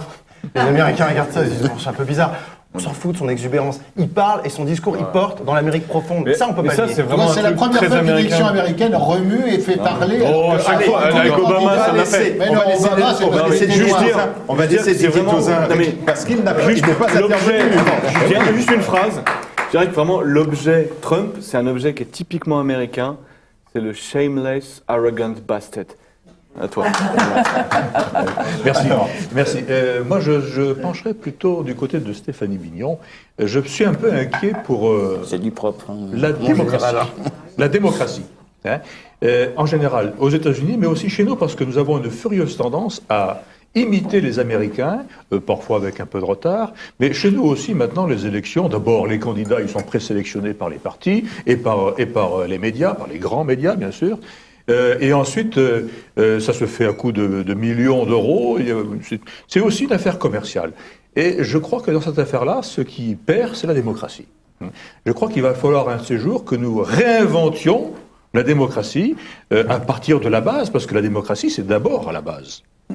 C'est d'abord à la base. C'est d'abord dans les villages et dans les villes que doit se vivre la démocratie. Et il faudra la réinventer aussi au niveau national, au niveau le plus élevé. Moi, je trouve que aux États-Unis, comme en France maintenant, nous connaissons cette dérive dont parlaient déjà les Grecs anciens, hein, la démocratie qui part vers soit la plutocratie, soit vers la dictature. Un de ces jours, on peut très bien y aller. Donc il y a un vrai danger sur la démocratie, et il va falloir les réinventer. Si vous aviez été américain, si vous aviez été américain, non, c'est moi qui me permets. Si vous aviez été américain, Nicolas Gauthier, je pose la question, vous aurez la possibilité d'intervenir dans 2 secondes. Est-ce que si vous étiez américain, pour qui voteriez-vous? Oh, alors là, aujourd'hui, comment il s'appelle déjà le compétiteur de... Oui, c'est ça, Ted. Ted Cruz? Non, je pense, oui. Mais très religieux. Oui, mais non, c'est pas parce qu'il est religieux, c'est parce que Mais il est néoconservateur, quand même, pardonnez-moi. Oui, d'accord, mais non. Je plaçais Didier Toussaint comme américain. C'est celui dont je me sens le moins loin. J'ai pas dit le plus près. Vous voulez sortir de l'OTAN, mais vous soutenez un candidat atlantiste. Non, mais en tant qu'américain, Si j'étais américain. j'ai demandé à Didier Si Toussaint s'il j'étais était américain. Mais bien sûr. Mais je ne oui, suis pas américain. Absolument, absolument. Donc je ne ça voudrais ne pas pas échapper. Ted On Cruz. peut être américain isolationniste, Voilà. cela dit. Nicolas Gauthier, Bien vous vouliez sûr. rajouter quelque chose? Je ne voudrais pas vous être méchant, mais vous aussi. Non, juste petite chose, effectivement. Je voulais juste rebondir en une phrase ce que disait le général, mais notre fille, le général Ségolène Royal, effectivement, parlait de démocratie participative. Elle était beaucoup raillée à ce sujet, alors je pense qu'elle était dans le vrai. Après, pour répondre à la question, si j'étais américain, ce que je ne suis pas, mais en tant que patriote... Vous le fûtes tant. Oui, certes. Mais en tant que patriote, on va dire le péniste maurassien, je voterai pour Bernie Sanders demain. D'accord. Les républicains américains font flipper nos démocrates, et Hollande dit à Valls, monstrueux, ils ont des candidats pires que le Front National, et Valls de dire, ils sont carrément contre l'avortement. Petit coup de griffe. Donald Trump, énormément. On se retrouve dans quelques instants, on va parler de culture. Mon Dieu.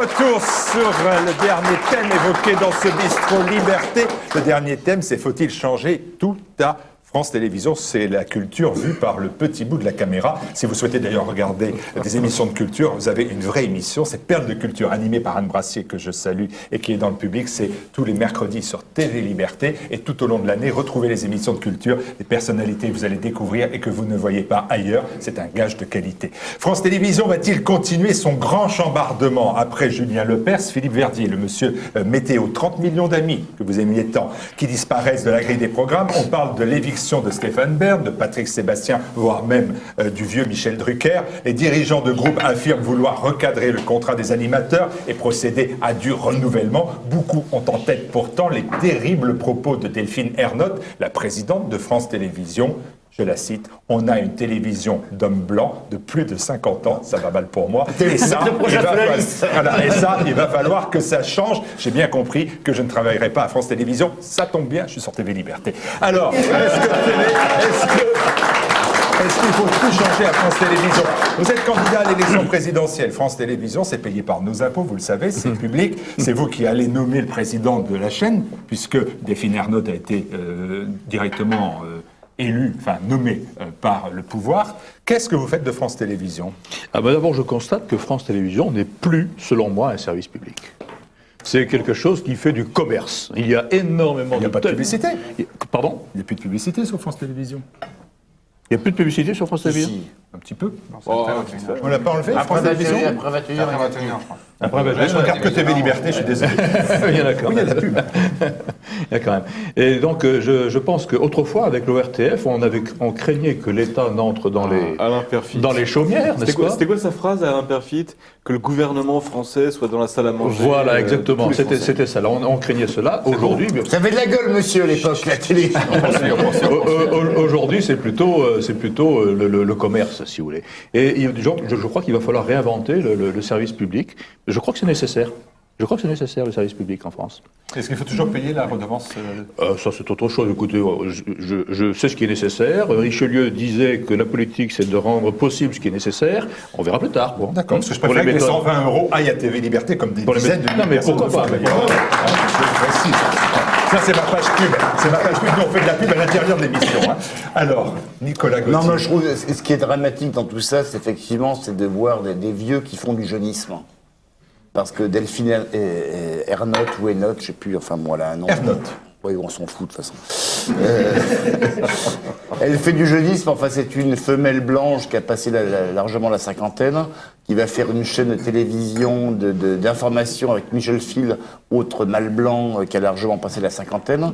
Et ces gens qui font du jeunisme ne se rendent même pas compte que les enfants, enfin les ados qui ont entre 10 et 20 ans ne regardent plus la télévision. Avant, oui, les enfants, toujours fourrés devant la téloche. Aujourd'hui, ils voient leurs séries en streaming, leurs clips sur Internet. Donc, et là, c'est un suicide commercial. Qui regarde encore la télévision? Et France 2, Julien Lepers, qui fait le bonheur des cheveux bleus, des cheveux blancs, en maison de retraite, 30 millions d'amis pour les mamères à chien-chien, c'est les vieux, quoi. On fait pas une télé de jeunes avec un public de vieux qui regarde Drucker, Moyenne d'âge de les France Télévisions, tétraplégiques. 60 ans. Hein. Un mec normal ne regarde plus Drucker aujourd'hui, quoi. Donc on fait du jeunisme avec vraiment des... Non mais c'est gros... Ça n'a aucun sens.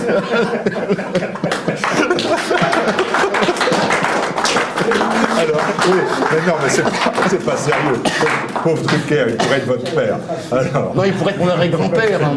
allez, Stéphanie Bignot. Son oncle était à Sedan, hein, à ce qu'on m'a dit. Hein, donc. Je reviendrai. J'ai cru que c'était lui. J'ai cru que c'était lui. Alors, Stéphanie Bignot. C'est vrai que je reviendrai volontiers sur ce que vous disiez, Général, sur le service public. C'est un fait que le service public se devrait d'être au service du public. Et il se trouve qu'il y a 6 millions de personnes qui votent Front National et qui sont bien peu servies par Michel Drucker et autres émissions de variété ou je ne sais. Et en tout cas, s'il faut changer quelque chose, si possible, gardez-nous. C'est quand même pas Jean Roucas. Ces 6 millions de personnes payent leurs impôts et ont le droit d'avoir leur... voilà. Et si on doit changer quelque chose, si possible, retournons à des émissions intéressantes que les Français aiment, de culture, d'histoire. Et je suis sûr qu'on retrouverait un public. Et Jean Parce que Roucas pour pourrait ces- présenter le JT à 20h Pour ces imbécilités présentées par Cyril Hanouna, je comprends que la télévision Il est sur soit D8. mal en point. Voilà. Il n'est Donc pas sur France changeons 2. tout, retrouvons notre pays à travers la lucarne. Voilà. Cyril Hanouna, c'est vraiment... Allez, des racines et des ailes, c'est 4 millions de personnes. Cyril Hanouna, 1,5 million. Je pense que c'est une erreur énorme en fait qu'ils ont fait d'enlever les vieux parce qu'il n'y a plus que des vieux qui regardent la télévision. Pardon messieurs, s'il y a des vieux, peut-être. J'en suis. C'est hein. quoi un vieux chez vous? Dites-moi tout, parce que... avant que je vous réinvite. Je reviens après ou pas? Et réfléchir avant de parler. Continuez. Un vieux, c'est quelqu'un qui est plus vieux que moi. Donc, non mais, c'est une erreur parce que aujourd'hui, moi je suis pas du tout de la génération télévision. Je pense que la génération télévision, ça existait peut-être encore dans les années 90, voilà, mais moi je suis la génération Internet et ça change radicalement. C'est-à-dire que moi je suis pas en train de zapper entre 20 chaînes différentes. Je vais voir mon programme directement, je tape le sujet. Donc j'ai un choix, j'ai une liberté de choix qui est totale. Pas seulement sur le thème, mais également, je vois un peu les orientations. Le service public, ce que j'aurais rajouté à ce qu'il est général, c'est que c'est pas seulement une machine à faire du fric, c'est surtout un instrument de propagande. C'est un instrument de propagande au service de quoi? Bien sûr, au service du pouvoir. En enlevant les vieux qui présentent, en enlevant les vieux... Très ambitieux. C'est pas en enlevant Julien Lepers qu'on a fait progresser le Non, monde. Enfin, mais Julien Lepers, c'est les maisons de retraite. Et ça rassure dans les maisons de retraite. Vous êtes jamais allé dans une maison de retraite? Enfin, peut-être que vous irez plus tard, mais dans les maisons de retraite... Mais vous aussi. Dans les maisons de Il y a retraite... plus 20 ans, mais il présente encore bien je quand vous même. rassurer, quand j'irai, c'est vous qui paierez pour moi. Peut-être qu'on paiera plus les retraites à ce moment-là, faut se méfier.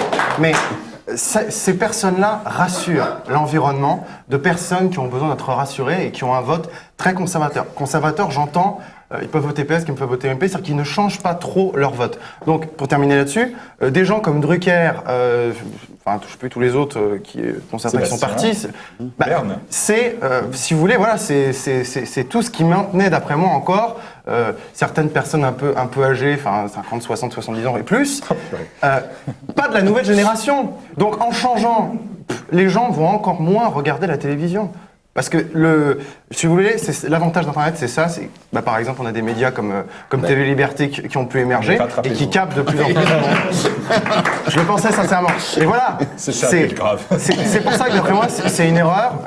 Et de toute façon, la télévision, c'est comme les journaux, c'est condamné à mourir. C'est juste que ça va mettre un peu plus de temps. Nicolas Gardère, est-ce que vous avez l'insolence de la jeunesse? Non, mais contrairement à notre ami, moi je suis un peu plus vieux, j'ai 33 piges et je suis pas un digital native. Ça fait 10 ans que t'as 33 ans. Non, arrête. Non, mais je ne suis pas un digital native. Moi, mon enfance, je me suis défoncé au Club Dorothée, quoi. Ken le survivant, les conséquences. Olive et Tom, les dessins animés japonais. Dans la misère sexuelle, c'est pas la maison de retraite.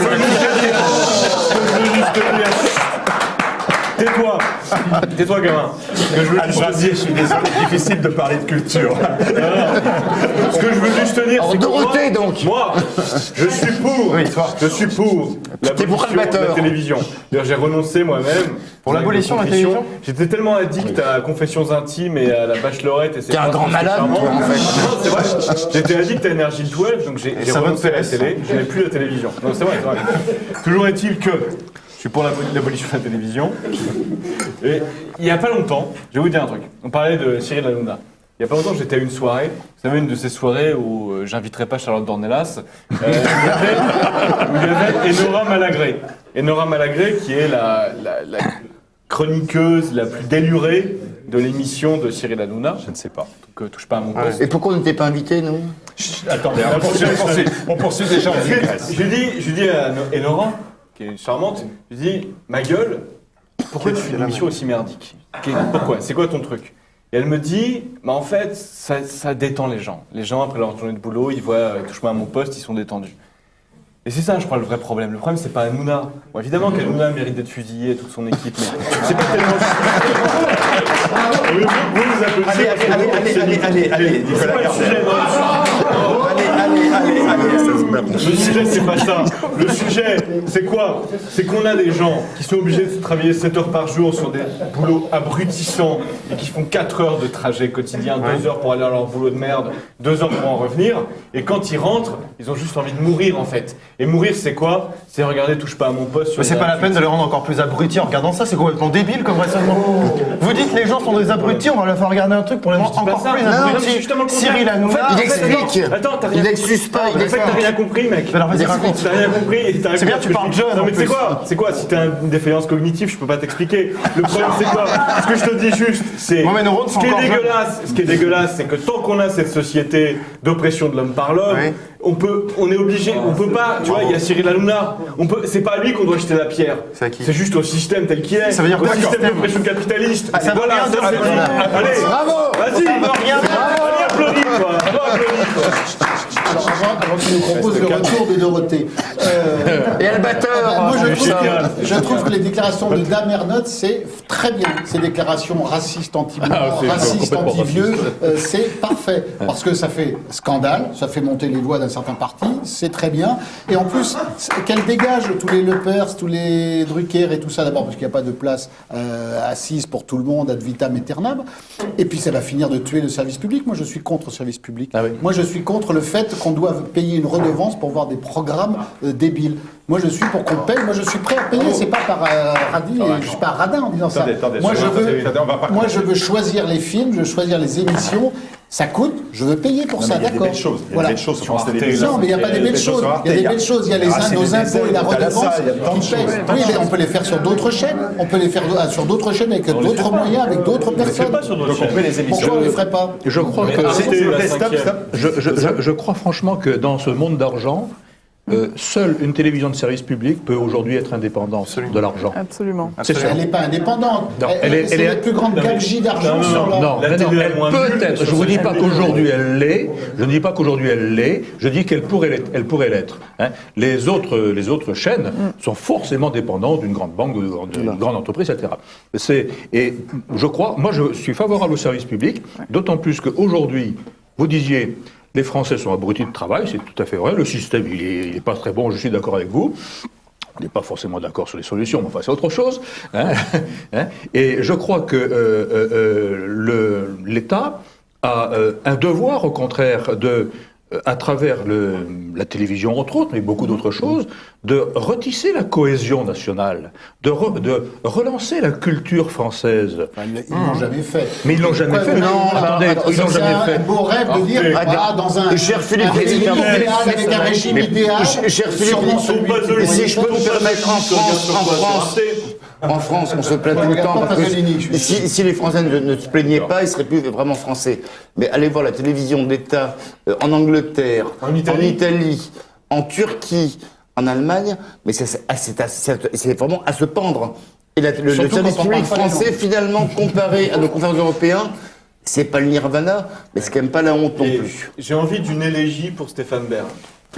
Élégie pour Stéphane Bern. Très rapidement, parce que là, c'est pas notre tasse de thé non plus. Si, je suis pas Très bien, Stéphane Bern. Oui. Non, mais Stéphane Bern, c'est un sujet. Il fait de la popular history.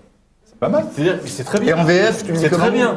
Il fait Tu de mets les l'histoire sous-titres. populaire, c'est-à-dire qu'il fait des émissions historiques pour les gens. On est Alors, d'accord. Alors Stéphane Bern, c'est pas l'école des annales, hein.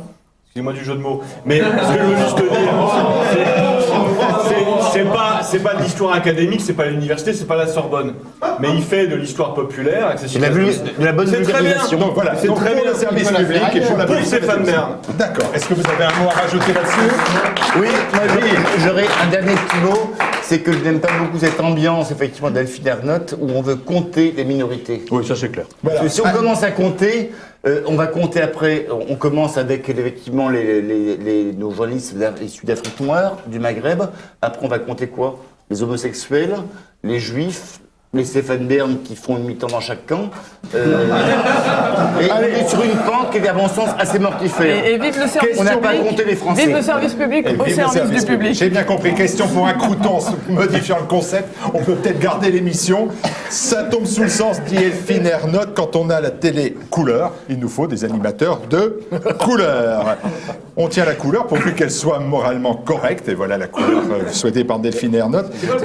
Et puis à TV Liberté, on est vraiment libre. Et là, vraiment, Ignace, je vais porter plainte. On a même des Français porter plainte pour ma représentation, pas pour ce que vous dites. Hein. À TV Liberté, on est vraiment libre. On a même des blancs, des chrétiens, des Français et des hétérosexuels. C'est dire, désolé. Un peu d'origine étrangère. Allez, mais oui, bien sûr. Le bien Bosch, sûr. le Bosch Build. Hein. Oui, Ça choque je sais. hein, quand je dis ça, mais C'est le sûr. Bosch Build. Mais vous pouvez nous choquer. Allez, choquez-nous. On va regarder dans quelques instants TV Liberté. On en parle, c'est la dernière question, et c'est la question que l'on vous pose. À moi, bien.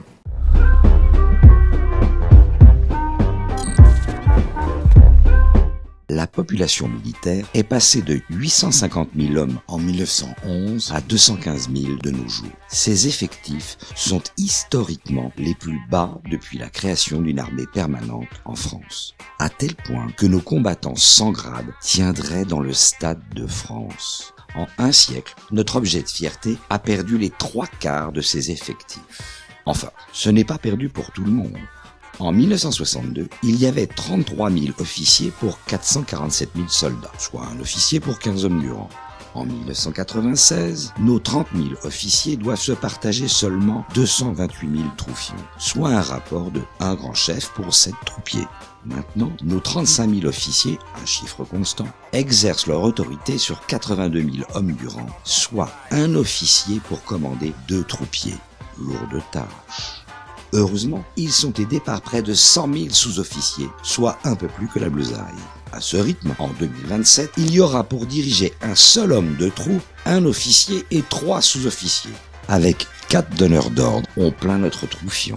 Alors, la question est, que faut-il faire pour que l'armée ne soit plus la variable d'ajustement du budget de l'État ?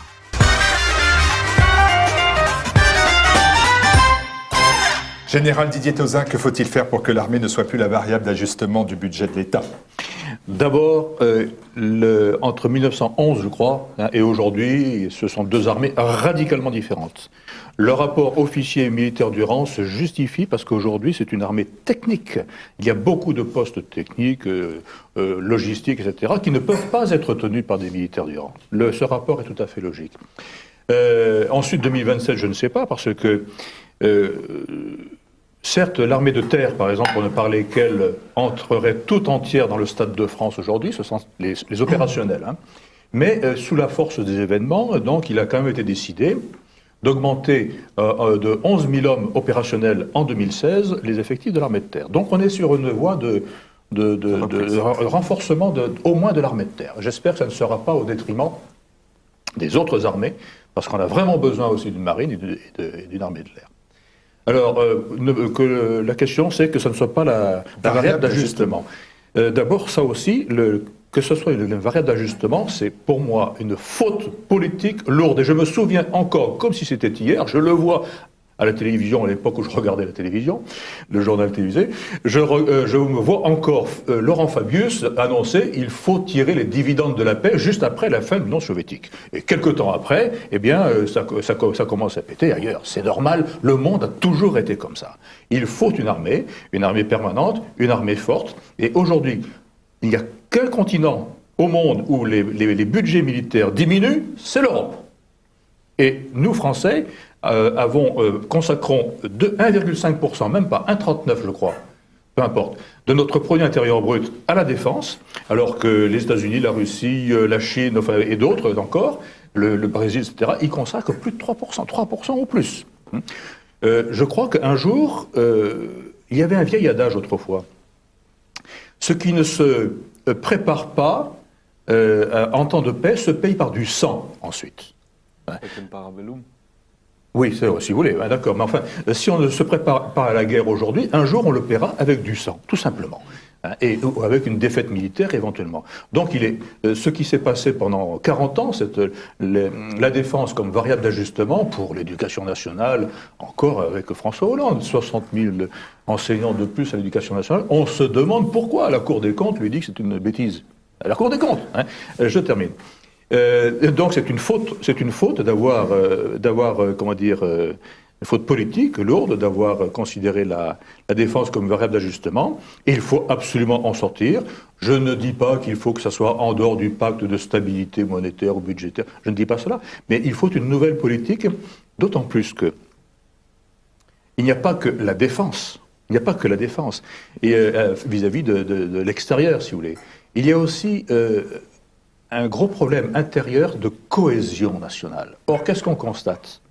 Si les élus, si les partis politiques recueillent 12% d'opinions favorables, les armées, la police recueillent 85% d'opinions favorables.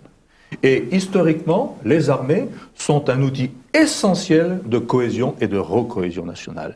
Et particulièrement l'armée française, depuis plus d'un siècle, ça a commencé avec le maréchal Lyautey, du rôle social de l'officier, qui à l'époque a été mal accueilli par les officiers, et ensuite toute l'armée française s'est mise à ce rôle social de l'officier.